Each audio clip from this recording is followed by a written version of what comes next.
নমস্কার দর্শক বন্ধুরা, রেস স্পোর্টসের পর্দায় আপনাদের সকলকে স্বাগত। এই মুহূর্তে রয়েছি যুব ভারতীর অনুশীলন গ্রাউন্ডে।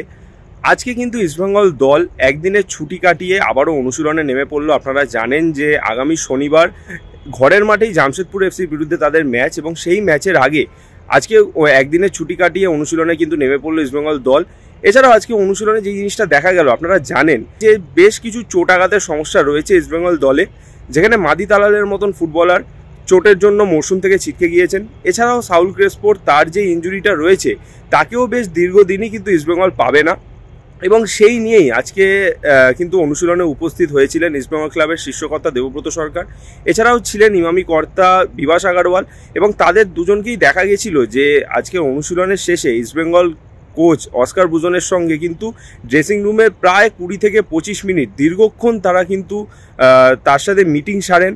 অর্থাৎ এখানে বোঝাই যাচ্ছে যে আগামী জানুয়ারি ট্রান্সফার উইন্ডোতে কিন্তু এক বা একাধিক বিদেশি নির্বাচনের জন্যই কোচের সঙ্গে আলোচনা সেরে ফেলছেন দেবব্রত সরকার এবং ইমামি কর্তা বিভাস আগারওয়াল। এবং যেটা সূত্র মারফত জানা যাচ্ছে যে হয়তো সেই বিদেশি চয়ন নিয়েই আজকের আলোচনা হয়েছে। এবং আপনারা জানেন যে গত ম্যাচে নাওরেম মহেশ সিংয়ের একটা ইনজুরি হয়েছিল, এবং সেই ইনজুরির কারণে তিনি আজকে অনুশীলনে কিন্তু উপস্থিত ছিলেন না। তবে সূত্র মারফত যেটা জানা যাচ্ছে যে হয়তো আগামীকালের অনুশীলনে নাওরেম মহেশ সিং আবার দলের সঙ্গে যোগ দেবেন এবং অনুশীলন করতে পারেন। এছাড়াও যদি অনুশীলন নিয়ে কথা বলি, তাহলে আজকের অনুশীলনে কিন্তু সকল ফুটবলাররাই উপস্থিত ছিলেন, এবং তারই সঙ্গে যেটা আজকে দেখা গেছে যে দিমিত্রিয়স দিয়ামান্তাগোস, যিনি চোটের কারণে গত ম্যাচে দলে ছিলেন না এবং খেলতে পারেননি, তাকে আজকে দেখা গেল কিন্তু গোটা দলের সঙ্গেই কিন্তু বেশ চুটিয়ে অনুশীলন করলেন। অর্থাৎ যেটা মনে করা হচ্ছে যে হয়তো আগামী জামশেদপুর এফসির বিরুদ্ধে ঘরের মাঠের ম্যাচে প্রথম থেকে তাকে যদি না খেলানোও যায়, হয়তো শেষের দিকে 20-25 মিনিট তাকে কিন্তু কোচ অস্কার বুজন খেলিয়ে নিতে পারবেন। এবং অপরদিকে হেক্টর ইউস্তে, যার কিন্তু একটা ইনজুরি ছিল, এবং সেই ইনজুরির কারণে তাকেও কিন্তু গত ম্যাচে খেলানো হয়েছিল।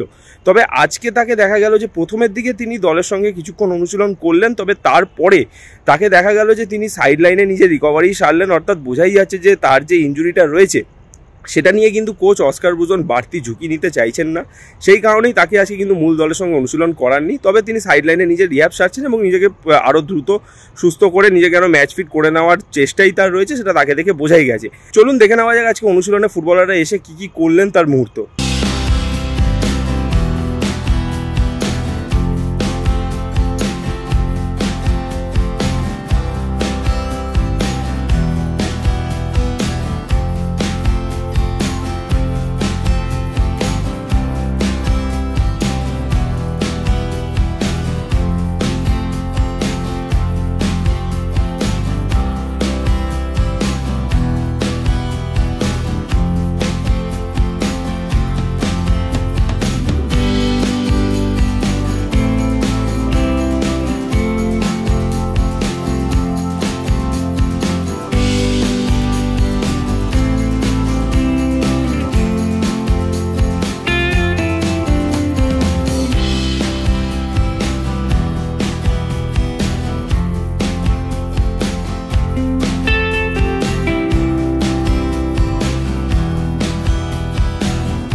যুব ভারতী থেকে সায়ন দে, রেস স্পোর্টস।